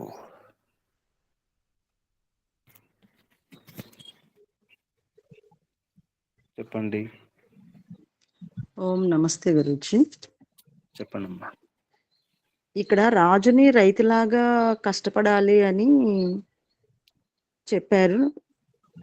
అంటే కష్టం విలువ తెలిసిన వాళ్ళకే, కష్టం చేస్తేనే కష్టం విలువ తెలుస్తుందని, ఆ కష్టం విలువ తెలిసినప్పుడే వాళ్ళకి న్యాయం జరుగుతుందని. ఇప్పుడు రైతులు పంటలు పండిస్తే గిట్టుబాటు ధర నిర్ణయిస్తారు కదా, అది ఆ కష్టం విలువ తెలిస్తేనే వాళ్ళు కరెక్ట్గా నిర్ణయించగలరు అనేది నాకు ఈ మంత్రంలో అర్థమైంది గురించి. అంటే రాజుకు కూడా అన్ని తెలిసి ఉండాలి వ్యవసాయం గురించి అంత. అట్లా అనుకోవచ్చా గురించి? రైతు కేవలం కొందరు ఉంటారు, రైతులు జీతాలతో వారితో పని చేయిస్తారు, పని చేయరు. ఆ రైతులు కాదు, ఇక్కడ పనిచేసే రైతులు. అలా ఉండాలి రాజు. పనిచేసే రైతులా ఉండాలి. ఆ పొలంలో దిగి పనిచేసేవారు కావాలి. అప్పుడు అర్థమవుతుంది. దుక్కిదున్న మొదలు అంటే దుక్కిదునే కాదు, ఆ నేలను సెలెక్ట్ చేసుకొని నుంచి అది ఏ నేల అంత ఏ చూసుకో. భూమిలో ఏ పంటలు పండుతాయో, ఏ ఋతువులో ఏ కాలంలో ఏ పంటలు పండుతాయి, ఏ నెలలో ఏ పంటలు పండుతాయి, ఏ నెలలో ఏ పంటలు పండించాలి, ఎలా పండించాలి, ఏం చేయాలి, రాళ్ళు రప్పాలంటే ఏం చేయాలి, ఎగుడు దిగులంటే ఏం చేయాలి, ముందు చదువు చేయాల్సి వస్తుంది, లెవెల్ చేసుకోవాలి. ఇవన్నీ ఉంటాయి. ఇవన్నీ కూడా రాజు యొక్క పని. అంటే ఇంత చేసుకోవాల్సి వస్తుంది. ఒక రైతు పంట పండించే ఎన్నో చూసుకోవాల్సి వస్తుంది. ఎన్నో రకాల జ్ఞాన విజ్ఞానం ఉండాలి. అలాగే రాజుకు ఒక్కసారి కనుక రైతును అర్థం చేసుకుంటే, అంటే పంటలు పండించినటువంటి వ్యవసాయం చేసేవారు ఉంటారు, దిగి అన్ని పనులు చేసేవారు. అప్పుడు వారికి తెలుస్తుంది ఏంటో వ్యవసాయం అంటే ఏంటో. ఎన్ని ఇబ్బందులు ఉంటాయి, ఎన్ని కష్టాలు ఉంటాయి, ఎన్నో ఎదుర్కోవాల్సి వస్తుంది, ఎన్నో ప్రమాదాలు ఉంటాయి. ప్రాణాలు తెగించి పంటలు పండించాల్సి వస్తుంది. ఎవరి కొరకు? ఆ పంట ఎవరి కొరకు? మొత్తం తాను తినడం కొరకు కాదు, అందరికి. ఆ కుటుంబం కొరకు అనుకుంటే ఎంత అవసరం, ఎంత కష్టమో అవసరం లేదు. కేవలం ఆ కుటుంబం కొరకు అనుకుంటే అనుకోవచ్చు, పంటలు పండి అమ్ముకుంటున్నారని అమ్ముకుంటారు. పంట అసలు పంటలు పండించకపోతే కొనడానికి కూడా ఏముంటుంది? అసలు పంటలు లేనే లేవు, ఆహారం లేదు, ఏం కొంటారు? డబ్బులు ఉన్నాయి, ఏం కొంటారు? ఆ బంగారం ఆ నాణ్యాల నోట్లు తినలేం కదా. కాబట్టి దిగి పనిచేసే వారికి అర్థమవుతుంది కష్టం అంటే ఏంటో, ఆ నియమాలు అంటే ఏంటో, ఆ క్రమం ఏమిటో తెలుస్తుంది. ఇప్పుడు కూడా ఇక్కడ ఉన్న వారు కొందరు వ్యవసాయం చేసిన వారు ఉండొచ్చు, వారికి బాగా అర్థమవుతుంది. కొందరు అసలు ఆ పంట పొలం దిగకుండా చూడని వారు ఉంటారు, వారికి అర్థం కాదు ఈ విషయం. సామాన్యంగా అందరూ చూసిన వారు ఉన్నారు ఇందులో. కానీ దిగి కనీసం ఒక్క పంట అయినా పూర్తిగా పండించిన వారికి అర్థమవుతుంది. ఒక్క పంటనైనా వరి, గోధుమ ఏదో ఒకటి అంటే ఆరంభం నుంచి ఏం చేయాలి చివరికి ఆ పంట ఇంటికి వచ్చే వరకు. ఇంటికి వచ్చిన తర్వాత మళ్ళీ ఎలా రక్షించుకోవాలి, పుట్లు పట్టకుండా, చెడిపోకుండా ఎలా రక్షించుకోవాలి, దాని రక్షణ విధానం కూడా తెలిసి ఉండాలి. అంతవరకు ఉంటుంది. తర్వాత మళ్ళీ ఆ పంటని ఎలా దాన్ని ఆహారంగా మార్చుకోవాలి, దాన్ని భోజనంగా ఎలా మార్చుకోవాలి, అన్నంగా ఎలా మార్చుకోవాలి, ఎలా తినాలి, అప్పుడు కదా, అప్పుడు సార్థకం అవుతుంది. రైతు యొక్క ఆ శ్రమ తిన్న తర్వాత తిని అరిగించుకొని జీర్ణించుకొని శరీరానికి పుష్టి వచ్చినప్పుడు అప్పుడు అది సఫలమైనట్టు లెక్క. ఇంత ఉంటుంది జీవితం అంటే. అది జీవితం అంటేనే వ్యవసాయం. కృషి అన్నాం దానికి. కృషి అంటే వ్యవసాయమే, కానీ కృషి ఉంటే అంటామా అంటే కష్టపడితే అంటాం. ఏ విధంగా కష్టపడాలి, ఎలా కష్టపడాలి అంటే రైతులా కష్టపడాలి. కష్టం అంటేనే కృషి, కృషి అంటేనే కృషి వలుడు రైతు అంటే కష్టమైన దాని అర్థం. దాని పేరే కృషి, వ్యవసాయం పేరు కృషి. కృషి అంటేనే కష్టం. అంటే రైతు అంటే ఎవరు? కష్టజీవి. రకరకాల కష్టాలు ఉంటాయి, కానీ రైతుకున్న కష్టం ఇంకెవరికి ఉండవు. కానీ హాయిగా సంతోషంగా పంటలు పండిస్తాడు, ప్రాణాలు తెగించి. పాములు, తేళ్లు, ఎన్ని ప్రమాదాలు ఉంటాయి, ఎన్ని రకాలు రైతులు ఎన్ని రకాలు చనిపోతుంటారు. ఇప్పుడు విద్యుత్ వచ్చింది, ఆ మోటార్లు అవి కరెంట్ షాక్ చనిపోయిన వారు ఎందరో. ఎన్నో రకాల ప్రమాదాలు ఉంటాయి. జారి పడిపోయి దున్నేటప్పుడు చేసేటప్పుడు ఎన్ని ఇబ్బందులు ఉంటాయి. ఆ కర్ర దిగుతుంది, కాళ్ళకు కర్ర దిగుతుంది, ఎడ్ల కూడా కర్ర దిగుతుంది. ఇప్పుడు కొట్టే మందులు పవర్ కూడా చనిపోతున్నారు కదా, చనిపోతున్నారు. ఎన్నో రకాల రోగాలు వస్తున్నాయి, అయినా పంటలు పండిస్తున్నారు. దేని కొరకు? ఆకలి తీర్చడానికి. అలాగే రాజు కూడా అంత అలా తెలిసి ఉండాలి. దిగి రైతు ఏ విధంగా దిగి వ్యవసాయం చేస్తాడో ఆ విధంగా రాజు కూడా దిగి చూస్తే అర్థమవుతుంది. ఇక్కడ అంతఃపురంలో కూర్చొని ఆ సింహాసనం మీద కూర్చొని కాదు, ప్రజలు తిరగాల్సి వస్తుంది. ప్రజలే పంటలు కదా, పంట పొలాలు చూసుకోవాలి కదా. ఇది అర్థం కావాలి ఈనాటి నాయకులకు, ఈ మంత్రులకు, వీళ్ళందరికీ, ప్రభుత్వ ఉద్యోగులకు కూడా. అందుకే ఏమంటారంటే ప్రతి ఒక్కరికి వ్యవసాయం వచ్చి ఉండాలి, ప్రతి ఒక్కరికి ఈ సైనిక శిక్షణ ఉండాలి.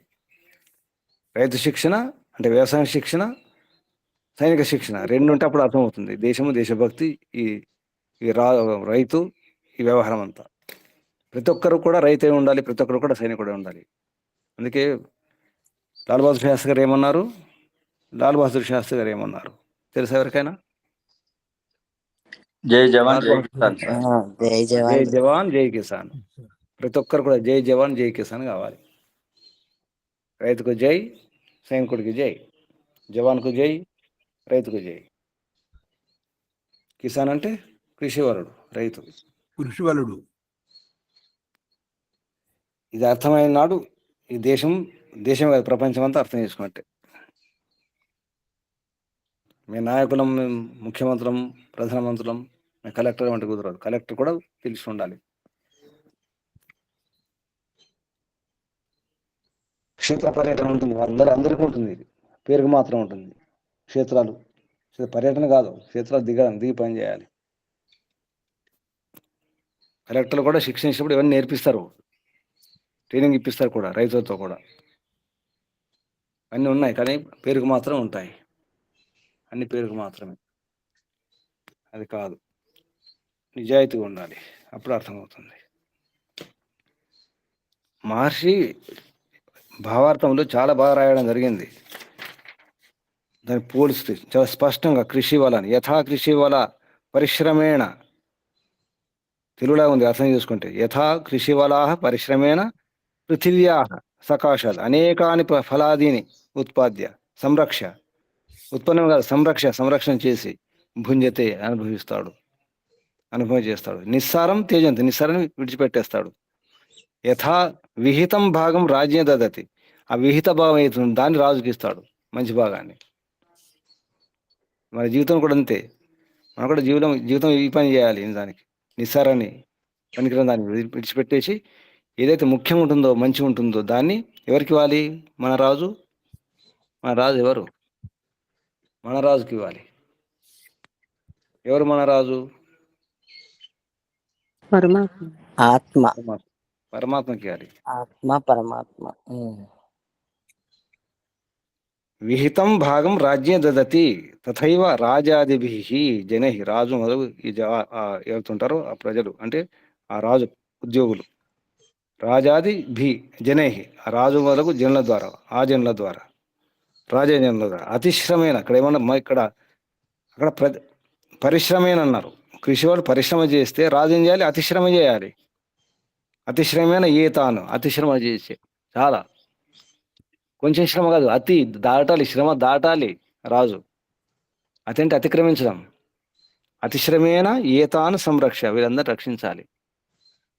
అంతేకాదు న్యాయేన ఐశ్వర్యం ఉత్పాద్య సుపాత్రేభ్యో దత్వ, సుపాత్రులకు ఇచ్చి ఆనందో భోక్తవ్యం, ఆనందాన్ని భోగించండి, అనుభవించండి, అప్పుడు ఆనందం లభిస్తుంది నిజానికి. అలా చేస్తే మనకు కూడా అంతే, ఎక్కడ పెడితేనే ఆనందం, మనకి తింటే ఆనందం కాదు. కేవల గోభవతి కేవల, అది కేవలం తింటే పాపం తిన్నట్టే.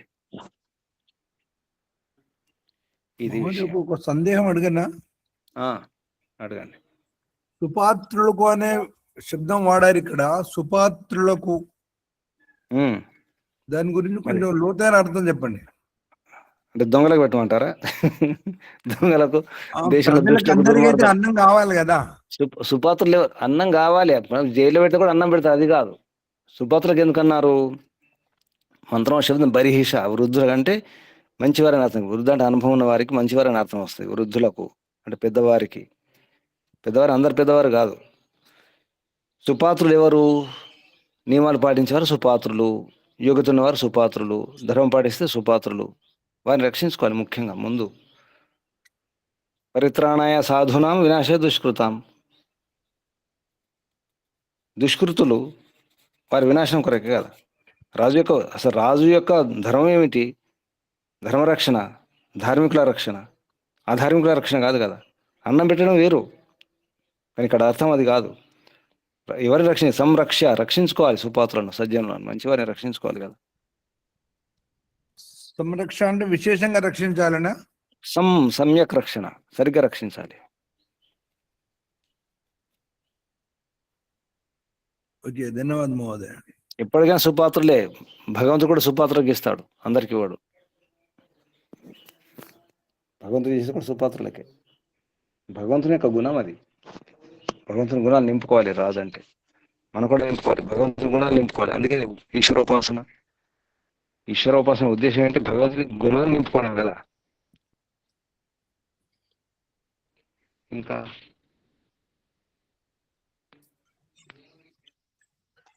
నమస్తే గురుజీ, విజయలక్ష్మి. చెప్పండి అమ్మా. నాకు అర్థమైందంటే రైతు ఏ విధంగా అయితే కష్టపడి క్రమ పద్ధతిలో చేస్తారో రాజు కూడా అదే విధంగా ఉండి ప్రజలను చూడాలి, కష్ట నష్టాలు చూసి ధర్మ న్యాయాలను విచారించి చేస్తేనే రాజ్యం బాగుపడుతుంది, ప్రజలు బాగుపడుతుంది అనేది తెలుసు. ఇంకా చాలా ఉన్నాయి. నమస్తేజీ. ఇక్కడ రాజు రాదంటే ఎవరో రాదనుకోకండి, ఆ రాజు నేనే అనుకోండి, అప్పుడు అర్థమవుతుంది. ఆ రాజు ఎవరో కాదు, నేను ఎలా ఉండాలి? రైతులా ఉండాలి. నాకు నేనే రాజు, నా శరీరానికి నేనే రాజు, నా ఇంటికి నేనే రాజును. నేను ఎలా ఉండాలి? రైతులాగా ఉండాలి. ఎవరికి వారే రాజులు. ఇంకా శరీరానికి కూడా రాజునే గురూజీ, శరీరానికి కూడా నేనే రాజు, ఇంటికి రాజు. అవును, అలా అయితేనే అన్ని ఏరేయటానికి. ఏరుకోవాలి మరి. ఇప్పుడు ఇవన్నీ చెప్పినారు కదా, ఏరు వేసుకొని. రాజు ఏరవేయడం కాదు, మన లోపల చెత్త పొల్లు చాలా ఉంది, రాళ్ళు రప్పలు ఇసుక చాలా ఉంది. ఏరేసుకోండి, ఏరేసుకోవాల్సిందే. ఇంకేమైనా సూచనలు? ఎవరు సత్యనారాయణ గారు ఇది చెప్పాలనుకుంటున్నారా? గురుజీ అదే చెప్పండి. ప్రపంచ సామ్రాజ్యం ఉంది, అలాగే గృహ సామ్రాజ్యం ఉంది, శరీర సామ్రాజ్యం. ఈ 3 సామ్రాజ్యాల్లోని కనీసం శరీర సామ్రాజ్యంలో మనకు అధికారం ఉంటుంది, గృహ సామ్రాజ్యం కూడా ఉంటుంది గురుజీ. దీని గురించి ఈరోజు ఏంటో చక్కగా ఈ గృహ సామ్రాజ్యంలో ఈ పొల్లు తీసేసి నిజమైనటువంటి జ్ఞానాన్ని సంపాదిస్తే ప్రపంచంలోనే కాకుండా శరీర సామ్రాజ్యంలో గెలిస్తే భగవంతుని మనం చేరుకోవడానికి అసలు అతి సులువైన మార్గంగా ఈరోజు చక్కగా చెప్పారు గురుజీ. నమస్తే, ధన్యవాదాలు. అర్థమైంది.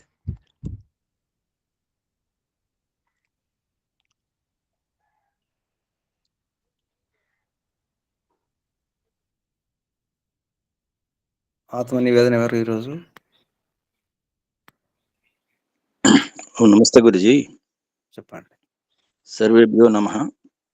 నా పేరు కుమరా పప్పలరెడ్డి, చీపురుపల్లారి సమాజం విశ్రాంతి ఉపాధ్యాయుడు. హే రక్షక పిత, నీవు ఐశ్వర్య ప్రదాతవు, సృష్టిలో గల సమస్త పదార్థాలకి స్వామి నీవే పరమేశ్వర. నీవు మాకు జడైశ్వర్యాలని చేతనైశ్వర్యాలను కూడా ఇచ్చావు ప్రభు. ఏది జడమో, ఏది చేతనమో, ఏది న్యాయమో, ఏది అన్యాయమో, ఏది ధర్మమో, ఏది అధర్మమో, ఈ విడదీసే జ్ఞానము ఎప్పుడైతే తెలుస్తుందో అప్పుడే నేను ఉద్ధరించబడతాను ప్రభు. హే పరమేశ్వర, సర్వజ్ఞ, జాతవేద, జ్ఞానయుక్త పరమేశ్వర, నీవిచ్చినటువంటి వేద జ్ఞానం ద్వారా ఏది మంచో ఏది చెడో తెలుసుకొని నేను సదుపయోగం చేసుకుంటే నాకు సుఖాన్ని ప్రసాదిస్తావు తండ్రి, దురుపయోగం చేసుకుంటే దుఃఖాన్ని ఇస్తావు ప్రభు. హే పరమేశ్వర, శాంతి కానీ అశాంతి కానీ, ఐశ్వర్యం కానీ అనైశ్వర్యం కానీ, అభ్యుదయం వైపు సుఖం పొందాలన్నా మోక్షం వైపు పొందాలన్నా కారణం నేనే ప్రభు. సాధనాల ద్వారా సాధకుడైన నేను సాధ్యాన్ని మిమ్మల్ని చేరుకోవడానికే నాకు ఈ మానవ శరీరాన్ని ప్రసాదించారు ప్రభు. కేవలం మీరు ప్రేరణ ఇస్తున్నారు ప్రభు. ఆ ప్రేరణని గమనిస్తే నా జీవితం ధన్యం అవుతుంది ప్రభు. గమనించడానికి ప్రయత్నం చేస్తాను ప్రభు. ఏ పరమేశ్వర, దుష్ట శిక్షక, శిష్ట రక్షక పరమేశ్వర, నీ దివ్య గుణములను సంపాదించుటకు నేను ప్రయత్నం చేస్తున్నాను ప్రభు. అదే విధముగా నాలో ఉన్న దుర్గుణాలు కూడా దూరం చేసుకోవడానికి ప్రయత్నం చేస్తున్నాను ప్రభు. మీరు ఉత్తమ ఐశ్వర్యాలు, ఉత్తమ వాణి, అదేవిధంగా ఉత్తమ రక్షణ కూడా మాకు చేస్తున్నారు ప్రభు. ప్రతి నిత్యము మమ్మల్ని కాపాడుతున్నారు ప్రభు. అన్నాది పదార్థాలనిచ్చి చెడు ఆలోచనలు వస్తే అణిచివేస్తున్నారు, మంచి ఆలోచనలు వస్తే ఉత్సాహపరుస్తున్నారు ప్రభు. ఇంత ఉపకారం చేస్తున్న హే పరమేశ్వర, మీకు అందుకే నేను మిక్కిలి భక్తితో నిన్ను నమస్కరిస్తున్నాను ప్రభు. హే పరమేశ్వర, హే రక్షక, ఈ శరీరాన్ని, బ్రహ్మాండాన్ని ఒక నియమానుసారముగా ఏ వస్తువు ఏ పదార్థం ఎలా తయారు చేయాలో సర్వజ్ఞతతో ఒక నియమానుసారంగా తయారు చేశారు ప్రభు. ఇంత పరిశ్రమ చేసి మీరు ఇచ్చినటువంటి ఈ సృష్టి విజ్ఞానాన్ని తెలుసుకోలేక మీ పరిశ్రమను ప్రక్కన పెట్టి నాకున్నటువంటి అల్పజ్ఞంతో నా ఇష్టానుసారంగా నేను ప్రవర్తిస్తే మరి నేను ఆ దుఃఖము కానీ సుఖాన్ని కానీ నేను అనిపిస్తాను ప్రభు. ఎంత ప్రయత్నం చేసి సృష్టిని సృష్టించారో ప్రభు, ఆ పరిశ్రమని నేను గమనించినప్పుడు నా జీవితం వ్యర్థమే ప్రభు. పరమేశ్వర, మీరు అందుకే కలిసి నడవండి, కలిసి ఆలోచించండి అని ఈ విధంగా వేద ఆదేశం ద్వారా మీరు మాకు సందేశం ఇచ్చారు. ఆ రకంగానే సాధ్యమైనంత వరకు నా జీవితంలో ఆ రకంగా కలిసి నడవడానికి, కలిసి ఆలోచించడానికి ప్రయత్నం చేస్తాను ప్రభు. అన్నిటిని మీరు కలుపుతున్నారు, కలిసి ఉండండి అని చెప్తున్నారు. కలిసి ఉన్నప్పుడే కలసుఖమని మీరు సందేశాన్ని ఇస్తున్నారు ప్రభు, ఇచ్చారు ప్రభు. ఏ రక్షక పరమేశ్వర, హే వాక్పతి పరమేశ్వర, నా వాక్కు వేదానుసారంగా ఉన్నప్పుడే నేను ఈరోజు గౌరవం మంత్రం పొందుతాను. కలుపుకోండి. ఈరోజు మంత్రం కలుపుకోండి. ఈరోజు మంత్ర శబ్దాలు తీసుకోండి. ఆత్మ నివేదన ఉద్దేశం ఇది. నేను ఈరోజు గౌరవం మంత్రాల పొందుతాను ప్రభు. శబ్దాలు ఈరోజు మంత్రాల శబ్దాలు గమనించండి. అదే నేను వేదానికి విరుద్ధంగా నేను ప్రవర్తిస్తే నా గౌరవం పొందుతాను ప్రభు. నా వాక్కే నన్ను ఉన్నత వైపు తీసుకెళ్తాది సరిగా ఉంటే. నా వాక్ సరిగా లేకపోతే అవినీతి వైపు తీసుకెళ్తాను ప్రభు. అదేవిధంగా మరి నేను మోక్షాన్ని పొందడానికి అష్టాంగ యోగ మార్గమే ఆచరించినప్పుడే పొందగలను ప్రభు. హే పరమేశ్వర, నీ పరిశ్రమ దగ్గర నా పరిశ్రమ ఎంత, నీ నిజాయితీ దగ్గర నా నిజాయితీ ఎంత ప్రభు, నీ ఐశ్వర్యం దగ్గర నా ఐశ్వర్యం ఎంత ప్రభు, నీ దానం దగ్గర నా దానం ఎంత ప్రభు. దానము మీరిచ్చినటువంటి ఈ ఐశ్వర్యానికి స్వామి మీరైతే నేను దానం చేస్తున్నాను అనుకుంటానంటే నేను ఎంత అల్పజ్ఞుడో ప్రభు. పరమేశ్వర, నా అంతిమ లక్ష్యం నేను పొందడానికే ప్రభు. ఏ పరమేశ్వర, నేను ఆరోగ్యంగా ఉన్నాను ప్రభు, ప్రశాంతంగా ఉన్నాను ప్రభు. నాకు గల ఏ భయము లేదు, దుఃఖము లేదు పరమేశ్వర. నాకు వచ్చిన సమస్యలన్నింటినీ మీరు తీర్చారు ప్రభు, తీరుస్తారు ప్రభు. ఎందుకంటే తల్లి ఒడిలో పిల్లలు ఉంటే ఏ విధంగా తల్లి రక్షిస్తుందో నేను కూడా మీ ఒడిలో ఉండి ఉన్నాను ప్రభు. మీరు నన్ను రక్షిస్తున్నారు ప్రభు. ఏ ప్రభు, మీరే మాకు రక్షకులు ప్రభు. ధన్యవాదాలు ప్రభు. నమస్తే గురుజీ. మంత్రముల శబ్దాలను గమనించాలి, పట్టుకొని ఆధారంగా చెప్పాలి. రైతు రాజు చాలాసార్లు చెప్పుకున్నాం. ఆ శబ్దాలు వాడుకోవాలి.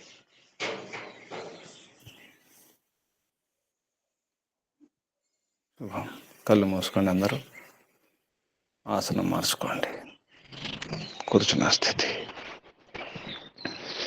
నడుము వీపు మెడ తల నిటారుగా ఉంచుకోండి. ఒకసారి దీర్ఘశ్వాస.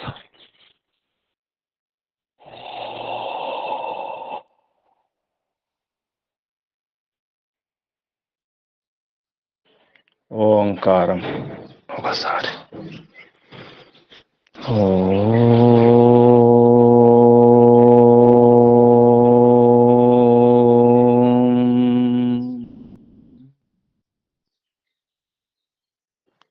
హే పరంపిత పరమాత్మ, ఏరివేస్తున్నావు, శుద్ధి చేస్తున్నావు ప్రభు. ఈ ప్రపంచ విశ్వాన్ని, ఈ క్షేత్రాన్ని నిజమైనటువంటి కృషి వలన నీవే ప్రభు. సరిగా వ్యవసాయం చేసేది నీవే ప్రభు. నీ గుణాలే రైతు నింపుకోవడం జరిగింది. అది తమరు నేర్పిన విద్య, పంటలు పండించడం, వ్యవసాయం చేయడం.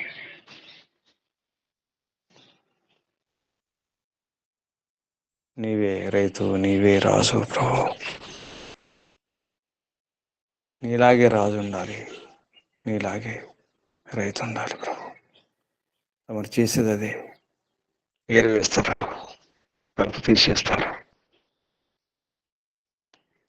అధర్మం, అన్యాయం, విరుద్ధమైనటువంటి వారిని కూడా తీసేస్తారు, శుద్ధి చేస్తారు, చివరికి ప్రళయమే చేసేస్తారు.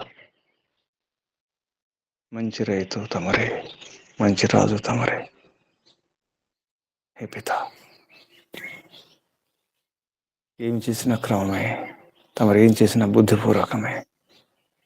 ఈ సృష్టి నిర్మాణం అనేది ఒక వ్యవసాయం. చివరికి రాజు పంట కోసేస్తాడు. కష్టపడి పంట పండించిన తర్వాత మొక్కలు తీసేస్తే మళ్ళీ దున్నేస్తాడు, మళ్ళీ పంటలు పండిస్తాడు, ఎరువులు వేస్తాడు, ఆ భూమికి బలాన్ని, పుష్టిని ఇస్తాడు. ఆ పొలానికి, ఆ క్షేత్రానికి రక్షణ ఇస్తాడు, కంచె వేస్తాడు. బయట నుంచి జంతువులు, పశువులు రాకుండా రక్షణ కొరకు ఎన్నో ఏర్పాట్లు చేస్తాడు. ఆ విధంగా తమరు కూడా ఎన్నో ఏర్పాట్లు చేస్తారు.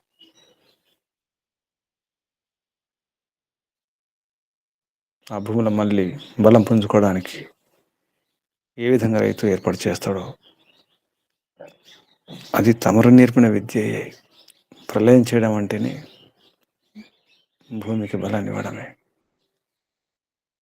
ఈ కణాలకు, సత్వరేతమ కణాలకు, మూల ప్రకృతికి బలం ఇవ్వడం కొరకే మూల ప్రకృతిని దున్నడం జరిగింది. మూల ప్రకృతిని దున్ని పంటలు పండించడం జరిగింది. పంటలు వచ్చిన తర్వాత మళ్ళీ దున్నేసేయడమే, ఆ మొక్కలు నాశనం చేయడమే, పంటలు తీసుకోవడమే. ఇది తమరు నేర్పిన విద్యయే ప్రభు.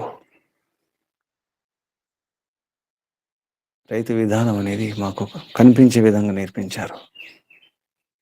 కనిపించకుండా ఎన్నో ఉంటాయి. ప్రళయంలో మేమేం చూడలేము, ఏం తెలుసుకోలేము. అది ఎలా ఉంటుందో ఈ వ్యవసాయం ద్వారా అర్థం చేసుకుంటున్నాం ప్రభు. రైతు వ్యవహారం ద్వారా జీవన వ్యవహారాన్ని, జీవన రహస్యాన్ని అర్థం చేసుకుంటున్నాం. సృష్టి రహస్యం అంతా వ్యవసాయంలోనే ఉన్నట్టు అర్థమవుతుంది ప్రభు. సృష్టి రహస్యం అర్థం కావాలంటే వ్యవసాయాన్ని అర్థం చేసుకోవాలి. వ్యవసాయం అంటే కేవలం వ్యవసాయం మాత్రమే, పంటలు మాత్రమే కాదు, పాడి కూడా ఉంటుంది.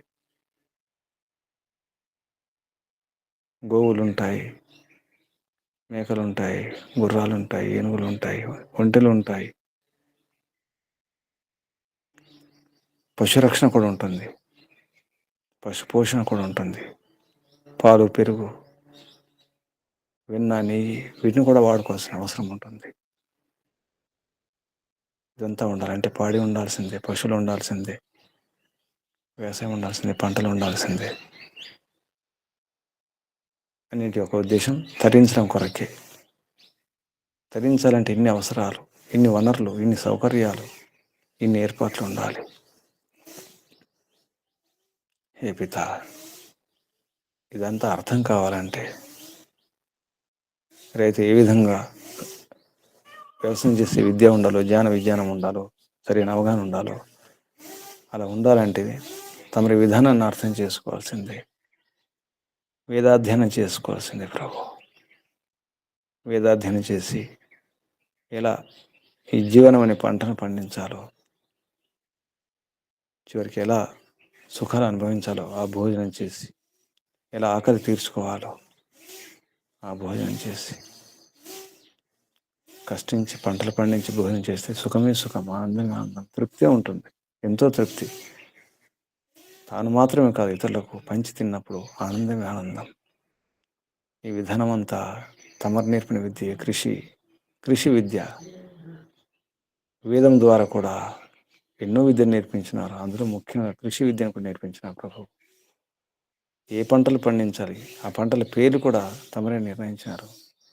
గోధుమలని, వ్రీహని, వరి అని, జవ్వలని, వేదం ద్వారా పంటల పేర్లు కూడా, ఆహార పదార్థాల పేరు కూడా తెలియజేసినారు ప్రభు. తమరికి వందనాలు. ఓం ఓం. హే ప్రభు, తమరికి ధన్యవాదాలు, కృతజ్ఞతలు, ప్రణామాలు ప్రభు.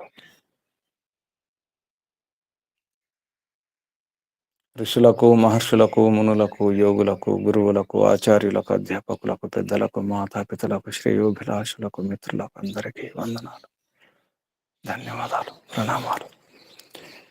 కలియుగ మహర్షి దేవ దయానంద సరస్వతి గారికి, వారి గురువుగారు బ్రహ్మర్షి ప్రజ్ఞాచక్షు వ్యాకరణ సూర్య దండి స్వామి గిరిజానంద సరస్వతి గారికి ధన్యవాదాలు, వందనాలు, ప్రణామాలు సమర్పిస్తాం. బంధులారా, సాధకులారా, రైతులు అవ్వాల్సిందే. ఎవరికి వారు, ఎవరి శరీరానికి వారు రైతులు అవ్వాల్సిందే, ఎవరి జీవితానికి వారు రైతులు అవ్వాల్సిందే. రైతు జీవనమే అసలైన జీవనం. జీవన విధానం రైతు జీవన విధానం. సృష్టి రహస్యం అంతా ఇందులోనే ఉంటుంది.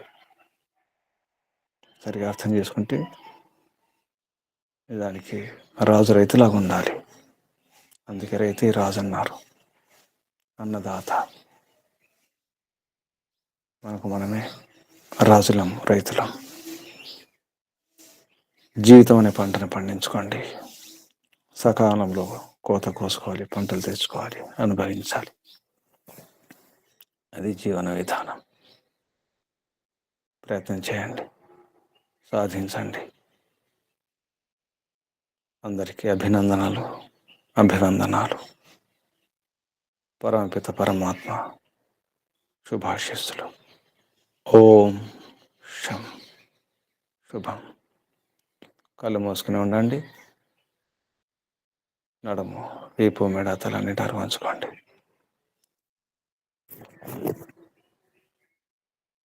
ఓంకారం ఒకసారి. ఓంకారంతో దీర్ఘశ్వాస.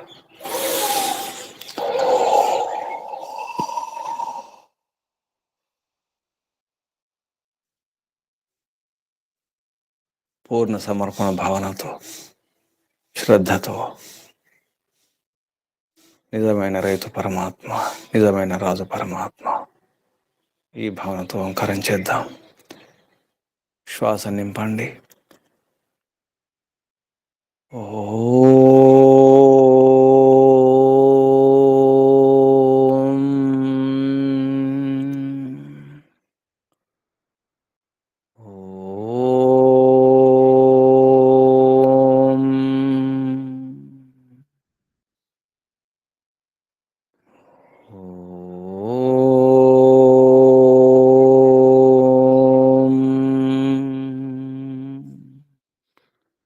శాంతి శాంతి శాంతి.